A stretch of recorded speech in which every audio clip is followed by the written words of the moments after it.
Si les gens n'arrivent pas à atteindre leurs objectifs sportifs, c'est lié à l'incapacité à mettre en place les bonnes habitudes et donc à répéter régulièrement les bonnes actions pour atteindre leurs résultats. Il faut savoir que 40% de nos actions quotidiennes sont des habitudes et donc sont des automatismes en fait.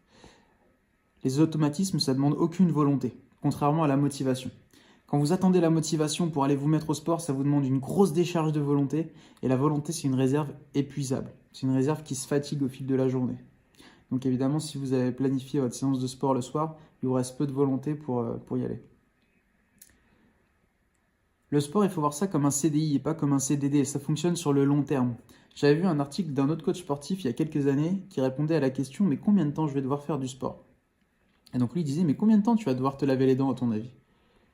Et en fait, se laver les dents, tout le monde sait que c'est important pour l'hygiène. Et le sport, en fait, c'est pareil. C'est peut-être même encore plus important au niveau de la santé que se laver les dents. Ça peut vous apporter que des bénéfices, au moins de bouger. Alors certes, en fonction de votre âge, l'intensité va être différente et peut-être l'activité va être différente. Mais pratiquer une activité physique, bouger, même marcher, c'est très important pour la santé. Et donc il faut voir ça pour le long terme, et pour ça il faut mettre en place les bonnes habitudes dès que possible pour continuer toute ta vie. Donc pour mettre en place une bonne habitude, comment ça marche? Premièrement, il faut savoir pourquoi. Pourquoi tu mets en place cette habitude? Quel est le fondement? Quelle est la vraie raison? Est-ce que c'est pour ta santé? Est-ce que c'est pour être en meilleure forme? Est-ce que c'est pour jouer avec tes enfants? Est-ce que c'est pour être plus dynamique, plus performant? Ensuite, il faut que le sport soit une priorité dans ton agenda. Si tu te dis que tu vas faire ta séance le lundi, le mercredi, le vendredi à telle heure, c'est pas parce qu'on t'invite à boire un verre que tu vas pas y aller. Il faut que tu y ailles. Sinon, la moindre occasion, ça va être une bonne raison de ne pas y aller. Tu vas faire du sport, et si on t'invite, essaye déjà de décaler ce rendez-vous parce que toi, tu as déjà ce créneau de prix dans ton agenda.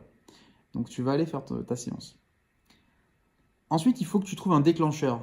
Trouve par exemple une habitude qui existe déjà et insère ta séance de sport à la suite de cette habitude. Si par exemple tu bois un café tous les matins, tu peux te dire, voilà, tous les lundis, mercredis et vendredis, après mon café, je vais aller courir.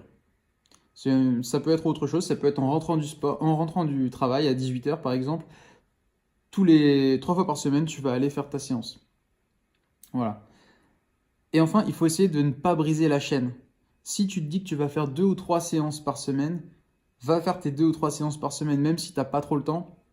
Il vaut mieux faire 10 minutes de sport ou même 5 minutes à haute intensité que ne rien faire parce que tu vas briser la chaîne et tu vas vite casser l'habitude. Et si tu casses l'habitude, tu auras vite tendance à passer à 2 fois par semaine et du coup la semaine d'après te dire bon bah je continue sur 2 fois, en fait c'est pas mal 2 fois. Et puis la semaine d'après, il va peut-être encore t'arriver un truc, tu vas passer à 1 fois et tu vas te dire bon bah 1 fois c'est suffisant. Et puis au final tu vas arrêter et c'est comme ça que les gens disparaissent des salles de sport. Voilà, donc si tu as des questions, n'hésite pas à me contacter sur les réseaux sociaux ou sur mon site coach-compiègne.com. Et c'est parti pour mettre en place les bonnes habitudes, te mettre au sport et améliorer ta santé. Je te dis à très bientôt, salut!